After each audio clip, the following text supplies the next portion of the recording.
Try angle त्रिभुज पढ़ रहे थे हम, और त्रिभुज में हमने समरूपता के नियम में दो नियम पढ़ लिए थे। तीसरा नियम ट्रिपल एस का नियम, साइड साइड साइड रूल, इसको लिखें। यदि दिए गए दोनों त्रिभुजों में तीनों संगत भुजाएं, यदि दिए गए दोनों त्रिभुजों में तीनों संगत भुजाएं समानुपाती हो, तीनों संगत भुजाएं समानुपाती हो, तो ये दोनों त्रिभुज परस्पर समरूप त्रिभुज होंगे, परस्पर समरूप त्रिभुज होंगे। जैसा कि हमने माना कि ये कोई त्रिभुज हमारा ABC है, ABC, और ये कोई दूसरा त्रिभुज है हमारा DEF।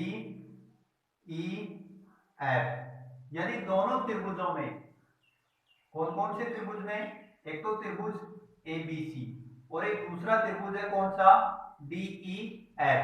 दोनों त्रिभुजों में ABC और DEF, दोनों त्रिभुजों में यदि संगत भुजाएं का अनुपात समान है, AB बटा DE बराबर है BC बटा EF, ये दोनों भुजा संगत भुजा समानुपाती है, और AC बटा DF, तो हम कह सकते हैं कि ट्रिपल एस नियम से, साइड रूल से, दोनों त्रिभुज, कौन कौन से त्रिभुज, एक तो त्रिभुज ABC और एक दूसरा त्रिभुज DEF, परस्पर कैसे त्रिभुज होंगे, समरूप त्रिभुज होंगे। त्रिभुज ABC समरूप होगा कौन से त्रिभुज के, DEF के। तो हमारा तीसरा नियम था समरूपता का, तीसरा नियम बना ले इसको।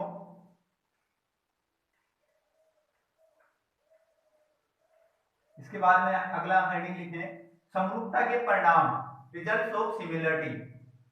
देखें समरूपता के क्या क्या परिणाम हो सकते हैं, वो हम पढ़ने जा रहे हैं। तो आपने हेडिंग लिखा समरूपता के परिणाम, रिजल्ट्स ऑफ सिमिलरिटी। इसमें पहला लिखें, यदि किसी त्रिभुज की दोनों भुजाओं, यदि किसी त्रिभुज की दो भुजाओं, दोनों या दो भुजाओं के मध्य बिंदुओं को मिलाने पर, यदि किसी त्रिभुज की दो भुजाओं के मध्य बिंदुओं को मिलाने वाली सरल रेखा त्रिभुज की तीसरी भुजा के समांतर और उसकी आधी होगी। देखो जैसे कि हम इसको सिद्ध करते हैं, यहां पर ये हमने कोई त्रिभुज लिया ABC, इसकी दो भुजाओं के मध्य बिंदु है D और E, इनको मिलाने वाली सरल रेखा त्रिभुज की तीसरी भुजा के समांतर होगी और उसकी आधी भी होगी। तो हमने मान लिया कि इसको प्रूफ करना है, तो हमने मान लिया कि जो DE है वो समांतर है किसके, BC। तो हमें सिद्ध क्या करना है फिर, DE बराबर क्या होना चाहिए, DE बराबर BC बटा 2 होना चाहिए, यह हमें सिद्ध करना है। देखें यदि हमने माना है कि DE किसके समांतर है, BC के, तो एक तो त्रिभुज हमारा बन रहा है कौन सा, बड़ा त्रिभुज ABC, और दूसरा त्रिभुज है कौन सा, ADE। दोनों त्रिभुजों में ABC व त्रिभुज ADE में कोण A बराबर कोण A, दोनों में क्या है, उभयनिष्ठ है, तो ये तो उभयनिष्ठ हो गया। दूसरा, यदि समांतर भुजा है, दो समांतर भुजाओं को एक त्रियक रेखा काटे, तो त्रियक रेखा की एक ही तरफ समांतर रेखाओं की एक जैसी स्थिति पर बने कोण कैसे कोण कहलाते हैं, संगत कोण कहलाते हैं, जो कि मान में क्या होते हैं, बराबर होते हैं। तो कोण ABC बराबर होगा कोण ADE, दोनों कोण कैसे कोण हो गए, संगत कोण, और संगत कोण मान में क्या होते हैं, बराबर होते हैं। दूसरा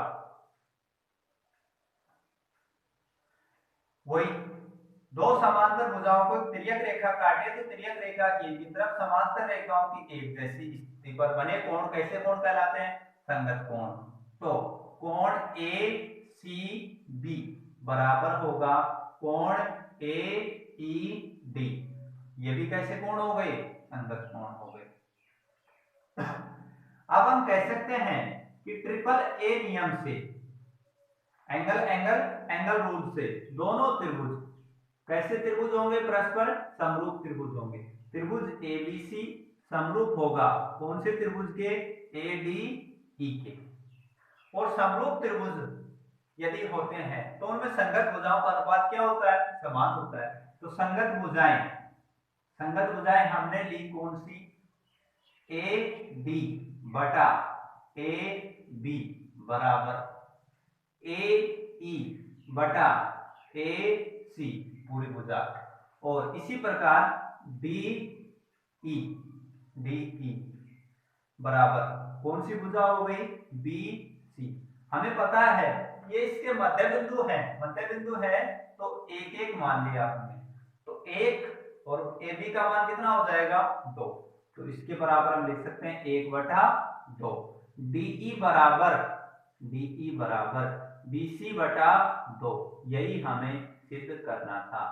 दैट्स प्रूफ।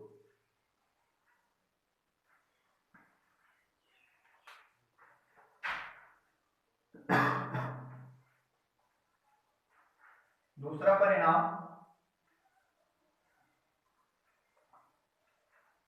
2 नंबर करके लिखें। त्रिभुज की किसी एक भुजा के समांतर खींची गई सरल रेखा त्रिभुज की किसी एक भुजा के समांतर खींची गई सरल रेखा त्रिभुज की शेष दोनों भुजाओं को समान अनुपात में बांटेगी। त्रिभुज की शेष दोनों भुजाओं को समान अनुपात में बांटेगी। इसी का रूप है ये दूसरा परिणाम। जैसे कि हमने यदि कोई त्रिभुज एबीसी है और उसमें बीसी भुजा के समांतर कोई सरल रेखा खींचते हैं डीई। यदि हमने खींचा है डीई किसके समांतर? डीई को समांतर खींचा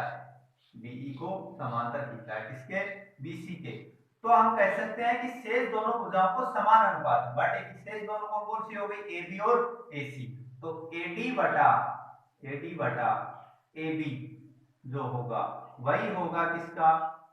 एबी को भी आप छोटा भाग लिख लें। एडी बटा डीबी समान अनुपात, या फिर एबी भी लिख सकते हैं, दोनों ही सही है। एडी बटा डीबी बराबर एई बटा ईसी समान अनुपात होंगे। तीसरा परिणाम समरूपता। दो समरूप त्रिभुजों में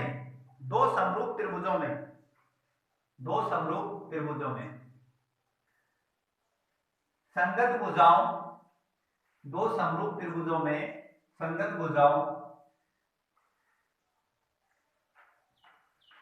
दो समरूप त्रिभुजों में संगत भुजाओं शीर्ष लंबों एल्टीट्यूड शीर्ष लंबों कोण अर्धकोण भुजा लंब समद्विभाजकों माध्यिकाओं ऊंचाइयों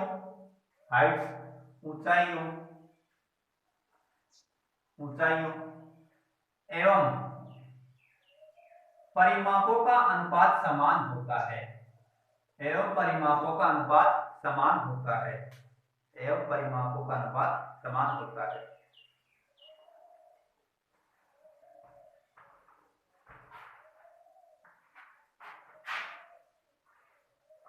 ऊंचाइयों एवं परिमापों का अनुपात समान होता है।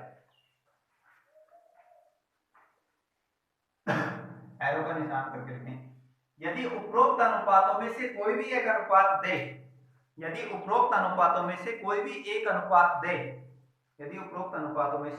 अनुपात दे दे, यह दिया गया हो, और संगत क्षेत्रफलों का अनुपात पूछा जाए, और संगत क्षेत्रफलों का अनुपात पूछा जाए, तो हम इसका वर्ग कर देंगे, तो हम इसका वर्ग कर देंगे। जैसे कि क्वेश्चन लिखें, यदि दो समरूप त्रिभुजों, यदि दो समरूप त्रिभुजों एबीसी व त्रिभुज डीईएफ, यदि दो समरूप त्रिभुजों एबीसी व त्रिभुज डीईएफ में संगत ऊंचाइयों का अनुपात, संगत ऊंचाइयों का अनुपात 2:3 है, संगत ऊंचाइयों का अनुपात 2:3 है, तो इनके संगत क्षेत्रफलों का अनुपात, तो इनके संगत क्षेत्रफलों का अनुपात क्या होगा। देख,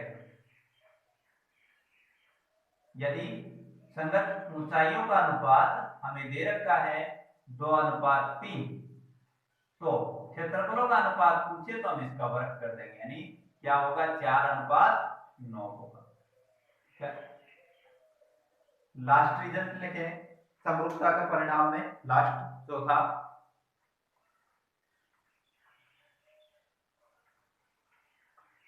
किसी त्रिभुज की तीनों भुजाओं, किसी त्रिभुज की तीनों भुजाओं के समांतर, किसी त्रिभुज की तीनों भुजाओं के समांतर खींची गई सरल रेखाएं, खींची गई सरल रेखाएं, किसी त्रिभुज की तीनों भुजाओं के समांतर खींची गई सरल रेखाएं, या इसको दूसरी भाषा में ऐसा लिख सकते हैं, यदि किसी त्रिभुज की तीनों भुजाओं के समांतर सरल रेखाएं खींची जाए जो कि इसके तीनों शीर्षों से होकर गुजरती हैं, जो कि इसके तीनों शीर्षों से होकर गुजरती हैं, तो इनके द्वारा बने त्रिभुज, तो इनके द्वारा बने त्रिभुज, तो इनके द्वारा बने त्रिभुज का परिमाप, का परिमाप मूल त्रिभुज के परिमाप का दुगना होता है, मूल त्रिभुज के परिमाप का दुगना होता है। जैसा कि डायग्राम बना रहा हूं, 4 नंबर जो रिजल्ट था उसका, यह हमने कोई त्रिभुज लिया ए बी सी, और इसकी तीनों भुजाओं के समांतर सरल रेखाएं खींची जाती हैं जो कि इसके तीनों शीर्षों से होकर गुजरती हैं, यह हमने इसके शीर्षों से होकर के गुजार दिया, तो इसके द्वारा बने त्रिभुज का परिमाप, ये जो त्रिभुज बन रहा है डीईएफ, इस त्रिभुज का परिमाप, जो नया त्रिभुज बना है त्रिभुज डीईएफ का परिमाप मूल त्रिभुज के परिमाप का क्या होता है, दुगना होता है। त्रिभुज डीईएफ का परिमाप बराबर होगा 2 गुणा त्रिभुज एबीसी का परिमाप। यदि एबीसी का परिमाप 4 सेंटीमीटर है तो डीईएफ का परिमाप कितना हो जाएगा, 4 का दुगना 8 सेंटीमीटर। परिमाप हमेशा इकाई में होता है, ना कि वर्ग इकाई। तो हमारे समरूपता के परिणाम हुए।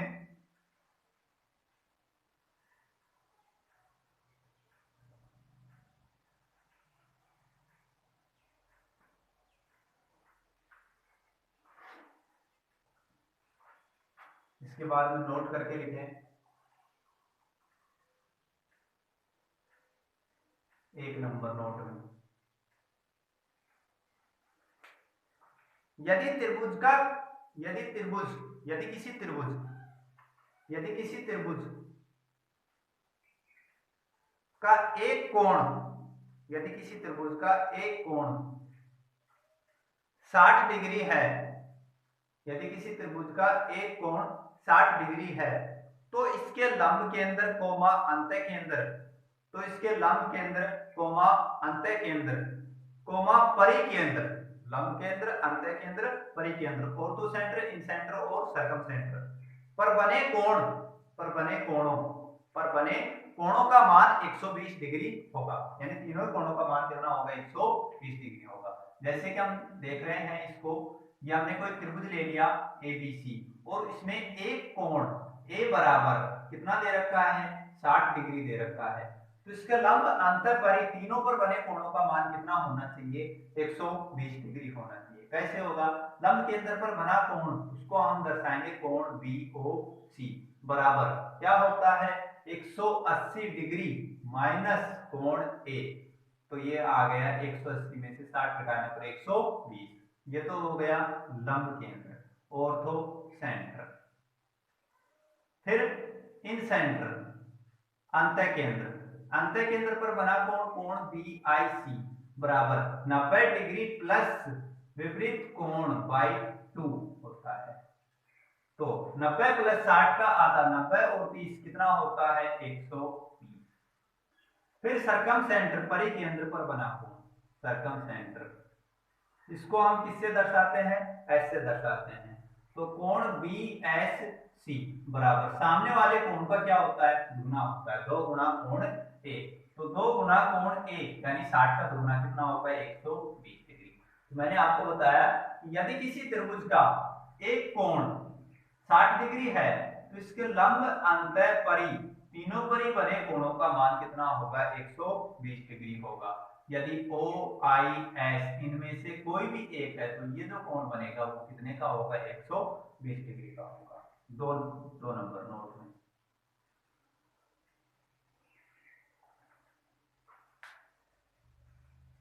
किसी त्रिभुज ABC की भुजा BC यदि किसी त्रिभुज ABC की भुजा BC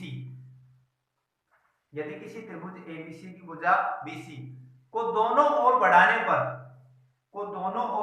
पर बने बाह्य कोणों का मान यदि किसी त्रिभुज ABC की भुजा BC को दोनों ओर बढ़ाने पर बने बाह्य कोणों का मानों का योग 180 डिग्री प्लस कोण A होगा 180 डिग्री प्लस कोण A होगा। जैसे कि देखिए ये हमने कोई त्रिभुज ABC दिया एक त्रिभुज ABC इसकी भुजा BC को दोनों ओर बढ़ाने पर बने बाह्य कोणों का योग DE 180 डिग्री प्लस कोण A होना चाहिए। ये हमने मान लिया 50 डिग्री ये हमने 60 डिग्री और ये हमने क्या माना है 70 डिग्री माना है। तो रैखिक युग्म कोण से ये 60 है तो ये कितना रह गया फिर 120 किससे आया रैखिक युग्म कोण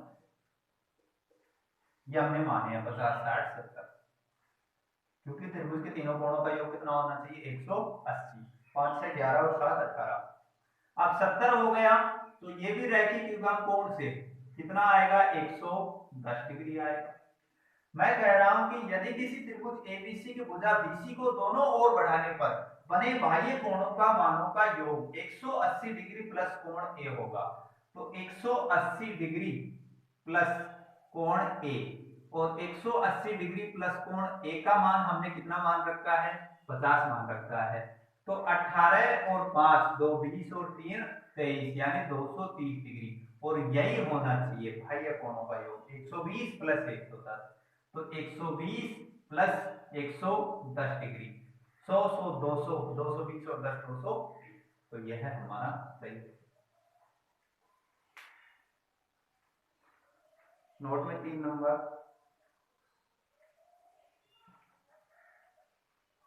मिनट कितना हो गया 18 मिनट और ये इधर क्यों जा रहा है।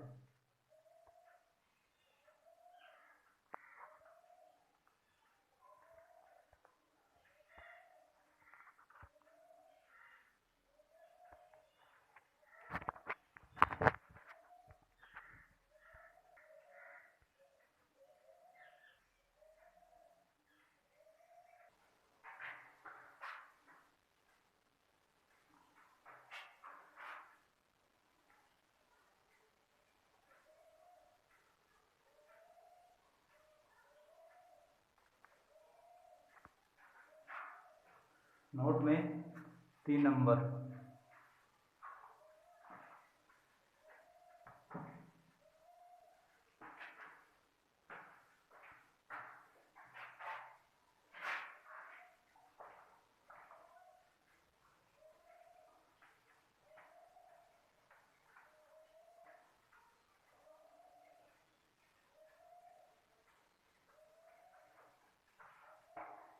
किसी त्रिभुज एक त्रिभुज के एक अंतः कोण का कोणार्धक, एक त्रिभुज के एक अंतः कोण का कोणार्धक एवं दूसरे अंतः कोण के बाह्य कोण का कोणार्धक, किसी त्रिभुज के एक अंतः कोण का कोणार्धक एवं दूसरे अंतः कोण के बाह्य कोण का कोणार्धक मिलकर जो कोण बनाते हैं वह त्रिभुज के शेष तीसरे कोण का आधा होगा, वह त्रिभुज के शेष तीसरे कोण का आधा होगा। जैसा कि यहां देखें आप, एक त्रिभुज एबीसी है, इसके एक अंतः कोण का कोणार्धक एवं दूसरा अंतः कोण इसका बाह्य कोण ये था, तो दूसरे अंतः कोण के बाह्य कोण का कोणार्धक मिलकर जो कोण बनाते हैं वह त्रिभुज के शेष तीसरे कोण का क्या होगा, आधा होगा। यदि ये 100 है तो ये कितना होगा, 50 डिग्री। 4 नंबर,